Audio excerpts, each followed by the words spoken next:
श्रोतो नमस्कार. रेडिओ निवेदक बोलायला लागला, श्रोत्यांनी तो ऐकला आणि जेव्हा तो प्रत्यक्ष श्रोत्यांना भेटतो, सहज त्याला एक वाक्य ऐकायला मिळतं, तुम्ही फार गोड बोलता बुवा. तिसरा म्हणतो, हो त्यांच्या रक्तातच साखर आहे. पण जेव्हा रक्तात साखर आहे म्हणण्याचा अर्थ त्याला वेगळ्या अर्थानं कळतो, तेव्हा मात्र तो सहज एखाद्या मधुमेह तज्ज्ञाकडे जाण्याचा विचार करतो. या मालिकेत आपल्याला मधुमेह याविषयीची माहिती देण्यासाठी डॉक्टर शैलजा काळे यांना आपण पाचारण केलं आहे आणि आज त्या स्टुडिओत आपल्यासोबत उपलब्ध आहेत. डॉक्टर मॅडम नमस्कार. नमस्ते. मधुमेह या विषयावरची या मालिकेत आपण माहिती श्रोतांना देतो आहोत. आजच्या या मालिकेच्या भागात आज आपण मधुमेहाविषयी कुठल्या मुद्द्यांवर बोलणार आहात? आज मधुमेहाविषयी अनेक विषयांवर आपण चर्चा केली गेल्या काही कार्यक्रमांमध्ये. आज मधुमेह आणि पेशंट्स जे करतात स्वतःची साखरेची तपासणी, वरवर दिसायला हे अगदी सोपं आहे. त्यांना वाटेल याच्यावर काय तुम्ही बोलणार आहात 10-12 मिनिटं, बरोबर. पण हे खूप महत्त्वाचं आहे आणि सगळ्याच मधुमेही व्यक्तींसाठी की रक्तातली साखर तपासणी म्हणजे नक्की काय हे जर त्यांना समजलं आणि कुठल्या पद्धतीने ती करणं आवश्यक आहे तर बऱ्याचशा गोष्टी त्यांच्या सोप्या होतात, मुख्य म्हणजे आमच्या सोप्या होतात. बरोबर. आणि मला वाटतं रक्त तपासणी आणि त्या साखर तपासणीसाठी रक्त तपासणी हा जो भाग येतो तिथं मात्र फास्टिंग आणि PP हे दोन शब्द नेहमी आमच्या डोळ्यासमोर येतात आणि डॉक्टर सांगतात हे 2 करून आणा. हा नेमका काय प्रकार असतो?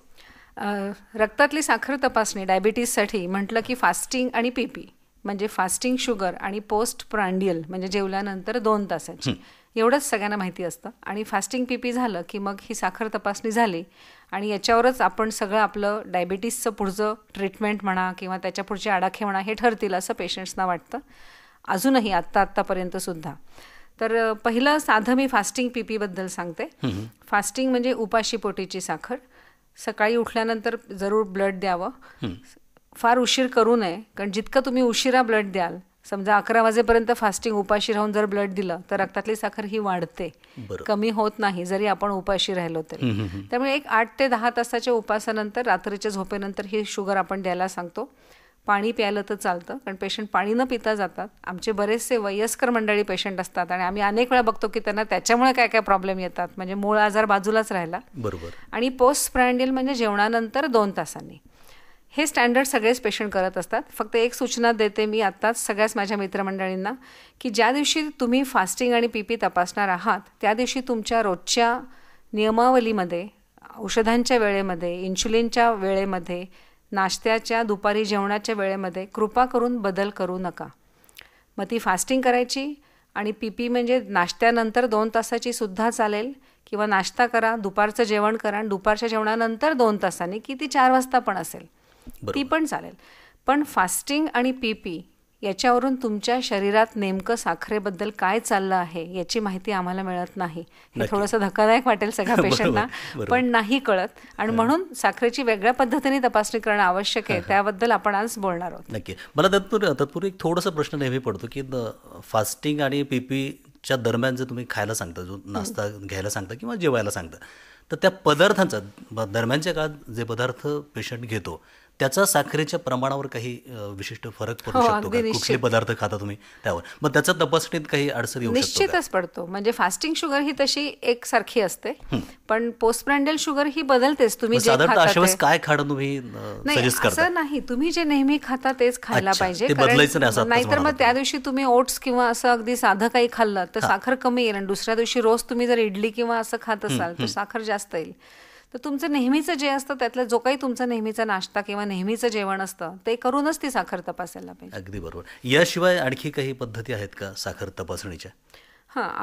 बऱ्याच आहेत. आधी साखर तपासणीच्या पद्धती म्हणजे दिवसातल्या, तुम्ही जसं आत्ता म्हटलात की पदार्थ खाल्ल्याने ती बदलते, त्यामुळे वेगवेगळ्या वेळेला जर आपण साखर तपासली तर त्याला वेगवेगळ्या वेळेचं ते मॉनिटरिंग असतं. त्याच्या आधी मला वाटतं आपण एक साखर तपासणीचं महत्त्व काय आहे हे मी सांगते की काय हे महत्त्व आहे की नुसतं फास्टिंग PP हे का नाही पुरेसं. आपण जेवढे काही डायबिटीसचे दुष्परिणाम म्हणतो ते दुष्परिणाम आपल्या रक्तवाहिन्या खराब झाल्यामुळे होत असतात आणि या रक्तवाहिन्या गंजत असतात, त्याच्यात चोकिंग होत असतं. जितकी साखर जास्त रक्तामध्ये तितकं आपल्या शरीरातली चरबी वेगळ्या पद्धतीने वागते आणि ती रक्तवाहिनीत जाऊन बसते. साखर उत्तम ठेवली तर तीच चरबी शहाण्यासारखी वागते.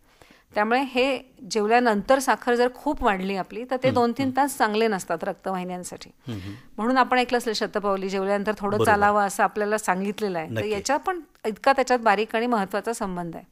त्यामुळे ही साखर रक्तात दर मिनिटाला किती आहे, त्या दर मिनिटाला आपल्या शरीरातल्या सगळ्या पेशी या साखरेच्या माध्यमात असतात आणि या साखरेमुळे त्याच्यावर दुष्परिणाम होत असतात. समजा तुमची फास्टिंग चांगली आहे आणि नाश्त्यानंतरची किंवा जेवणानंतरची चांगली येते, पण रात्रीच्या जेवणानंतरची साखर वाढते. बऱ्याचदा भारतामध्ये रात्रीचं जेवण हे एक फॅमिली डिनर किंवा दिवसभरचं काम संपल्यानंतर भरपूर आणि गप्पा आणि जास्त खाणं असं असतं, टीव्ही बघत आणि तेव्हा जेवणानंतरची जर ती साखर जास्त असेल रात्री 11 वाजता तर ती कधीच तपासली जात नाही, पण त्याचे दुष्परिणाम चालू असतात. त्यामुळे 24 तास आपली साखर कशी आहे त्याच्यावर आपले डायबिटीसचे दुष्परिणाम ठरतात आणि ते शोधून काढायला 24 तास तपासणी पण मी बोलणार आहे त्याच्याबद्दल, पण एक काही बेसिक तपासणी असतात तर त्या वेगळ्या वेगळ्या वेळेला करणं महत्त्वाचं आहे. म्हणून त्याचं महत्त्व आहे. म्हणजे ग्लायसेमिक बर्डन असा आम्ही शब्द याला म्हणतो की ग्लायसेमिक बर्डन म्हणजे 24 तास तुमची शुगर कशी आहे, किती वेळा पीक्स आले आणि किती वेळा व्हॅलीज आल्या, म्हणजे खाली खोल दरीत साखर गेली आणि किती वेळा उंच डोंगरापर्यंत गेली. हे फ्लक्च्युएशन्स जी आहेत शुगरची ती पण चांगली नाहीत आणि ते जितकं आपण उत्तम ठेवू पूर्ण 24 तास. मला हे उत्तमच फक्त मला विचारायचं होतं की कुठली रेंज ही उत्तम आहे. आता आपण उपाशीपोटीची साखर घेतली तर साधारण 80 ते 100 पर्यंत आपण उत्तम म्हणतो. डायबिटीस असणाऱ्या व्यक्तींसाठी आपण आता बोलतोय. आणि कुठल्याही जेवणानंतरची साखर ही उत्तम हवी असेल तर ती 140 पाहिजे. ॲक्सेप्टेबल चालेल असं असेल तर 160 पर्यंत चालेल आणि 180 पर्यंत कशी बेशी चालेल की आज मी हे खाल्लंय म्हणून 180 आहे, पण 180च्या वर असेल तर ही चांगली नाही आहे. अगदी. माझ्या माहितीतलं एक पेशंट आहे, त्यांना नेहमी ही हाय शुगर असतानाही डॉक्टरांनी कुठलीही औषधं देण्यास नकार केला एवढ्यासाठी की त्यांच्या बॉडीला ही शुगर हाय असण्याची सवय ती कमी करण्याचा प्रयत्न करू नका, त्यांना त्रास होईल. असं पण असू शकतं का? नाही, अजिबात नाही. कारण हा नेहमीच आमचा भांडणाचा मुद्दा आहे. पेशंट समोर बसले की एवढी साखर माझ्या शरीराला आवश्यक आहे असं ते एक सांगतात, किंवा बीपी बद्दल खूप म्हणतात की एवढं ब्लड प्रेशर मला आवश्यक आहे, म्हणजे हे इसेन्शियल आहे. त्यांनी इसेन्शियल हायपरटेन्शन हा शब्द कुठेतरी ऐकलेला असतो आणि ही एवढी साखर मला माझ्या शरीराला आवश्यक आहे, तर हे चुकीचं आहे, पूर्णपणे चुकीचं आहे. या रेंजमध्येच ती असावी. थोडंसं असं झालेलं असू शकतं की त्या पेशंटला काही औषधं दिली असतील आणि ती औषधं जास्त डोस झाल्यामुळे त्याला हायपोग्लायसिमियाचा त्रास झाला असेल, त्यामुळे मग नको बुवा, लो शुगर नको, मग ती थोडी 200हून वर राहिली तरी चालेल. पण अशी अत्यंत सुंदर औषधं असतात की जी हायपो न करता साखर उत्तम ठेवू शकतात. आपण इतर पद्धतींबद्दलही सांगणार आहोत. हो, तर पहिली एक तपासणी आपण पेशंटला घरच्या घरी साखर बघायला सांगतो. त्याला monitoring of glucose at home किंवा home monitoring of blood glucose असे आमच्या याच्यात HMBG असे आम्ही शॉर्ट फॉर्म्स वापरतो. पण थोडक्यात एक ग्लुकोमीटर घ्यायचं आणि घरी शुगर चेक करायची. प्रत्येक मधुमेही व्यक्तीने किंवा डायबिटीस असणाऱ्या माणसाने ते करणं चांगलं, पण किती वेळा करायची, आठवड्यातून किती वेळा, महिन्यातून किती वेळा, हे मात्र प्रत्येक पेशंटला आम्ही सांगतो. प्रत्येकाला काही गरज नाही रोज बघायची. काही पेशंटना रोज बघायला लागते, प्रेग्नन्सीमध्ये दररोज 4 वेळा बघायला लागते आणि इतर पेशंटना महिन्यातून एकदा असेल. पण ढोबळमानाने प्रत्येक व्यक्तीने 15 दिवसातून एकदा किंवा महिन्यातून एकदा ग्लुकोमीटरवर घरच्या घरी दिवसातून 4 ते 5 वेळा शुगर बघितली तर काहीतरी ॲव्हरेज निघून आपल्या शरीरात नक्की काय चाललंय ते समजतं. म्हणजे कधीतरी रात्रीच्या जेवणानंतरची साखर, संध्याकाळी 4 वाजताची शुगर, कधी कधी पहाटे 3ची शुगर, हे आम्हाला पेशंटनी जर नोंद करून ठेवली तर ती अत्यंत उपयोगी पडते. यात एक पेशंटची शंका असते की हे ग्लुकोमीटर्स हे योग्य सांगतात का. मग ते एका वेळेला चेक करतात की ग्लुकोमीटरवर जास्त येते आणि लॅबमध्ये कमी येते, मग नक्की कुठली बरोबर हा साधे. त्यामुळे ते त्यांचा विश्वास थोडासा उडतो ग्लुकोमीटरवरचा. पण ग्लुकोमीटर चांगल्या कंपनीचे घेतले तर ते कॅलिब्रेटेड असतात. थोडा फरक निश्चित पडतो ग्लुकोमीटर आणि लॅबच्या याच्यामध्ये. ग्लुकोमीटरवर थोडी जास्त दिसते शुगर, पण जेव्हा तुम्ही ॲव्हरेज काढता आणि ज्या पेशंटबद्दल मला नेहमी माहिती किंवा त्याच्या डॉक्टरला माहिती आहे की या पेशंटचं काय, तर त्यांना आम्हाला साधारण अंदाज असतो. अगदीच इरॅटिक रिडिंग आली तर लक्षात येतं की हा ग्लुकोमीटरला काहीतरी प्रॉब्लेम आहे.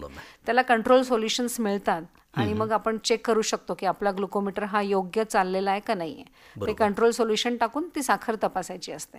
त्याच्यावरून ते पण जरूर घरच्या घरी प्रत्येकाने ग्लुकोमीटरवरती दिवसातून एक 4 ते 5 वेळा रिडिंग घेणं महिन्यातून एकदा तरी हे खूप महत्त्वाचं आहे. बरोबर आहे. जे कोणी आता नवीन वापरणार आहेत किंवा वापरत आहेत त्यांच्यासाठी कसा वापरायचा ग्लुकोमीटर त्याबद्दल सांगू शकाल? ग्लुकोमीटर त्यांना शिकायला लागतो येऊन, म्हणजे ते सांगणं असं अवघड आहे.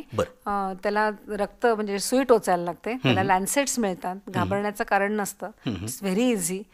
अतिशय जास्त वय असलेले लोक सुद्धा अत्यंत इतके सुंदर आणि ग्लुकोमीटर आहेत. परवा माझ्याबरोबर कोणीतरी विमानामध्ये होतं, त्यांनी फटाफट शुगर चेक करून डोस स्वतः कारण विमान प्रवासात आम्हाला डोस ॲडजस्ट करायला लागतो. अजिबात न घेणंही बरोबर नाही आणि तो नेहमीचा डोस घेणंही बरोबर नसतं. शुगर चेक करून ते आम्ही तर शिकवलेलं असतं पेशंटला. ग्लुकोमीटरवर शुगर करणं हा अगदी सोपा प्रकार झाला आहे. 10 सेकंदात रिडिंग येतं आजकाल आणि इट इज व्हेरी गुड. फक्त एकच सांगते की खूप फॅन्सी ग्लुकोमीटर्सची गरज नसते. साधे ग्लुकोमीटर आणि डायरीमध्ये नोंद केली तरी ती खूप पुरेशी आहे. खूप छान. CGM असा एक शब्द याबाबत आम्ही ऐकतो, तो नेमकं काय? CGM ही तपासणी म्हणजे कंटिन्युअस ग्लुकोज मॉनिटरिंग. तर काही व्यक्तींमध्ये याचं खूप महत्त्व आहे. आम्ही एक हे छोटंसं मशीन किंवा सुई म्हणा प्लास्टिकची, ते पोटाच्या खालच्या स्किनच्या खाली बसवलं जातं.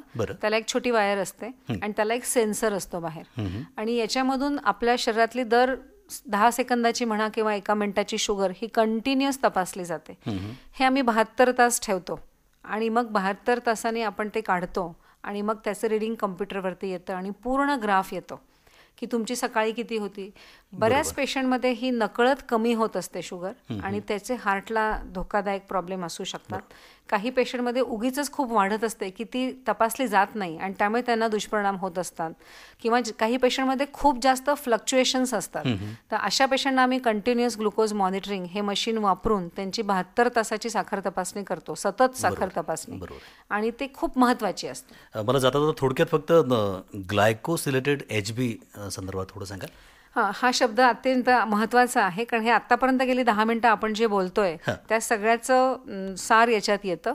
जर HbA1c जर पेशंटचं तपासलं तर गेले 3 महिने तुमची दर मिनिटाला शुगर किती आहे याचं एक ॲव्हरेज आपल्याला मिळतं आणि त्यामुळे नुसतं फास्टिंग PP करण्यापेक्षा त्याच्याबरोबर HbA1c हे दर 3 महिन्यांनी, ग्लायकेटेड हिमोग्लोबिन, आणि ते अत्यंत चांगल्या स्टँडर्ड लॅबमध्ये म्हणजे साधारण D10 मशीन्स असतात तिथे ते केलं तर आपल्याला योग्य HbA1c मिळतं आणि मग तुमची नेहमीची फास्टिंग PP आणि HbA1c या 2 रिपोर्टवरून आम्हाला ट्रीटमेंट ठरवणं हे सोपं जातं. निश्चित. तर अशा आणखी ट्रीटमेंटविषयी माहिती आम्हाला तुमच्याकडनं ऐकायला आवडणारच आहे.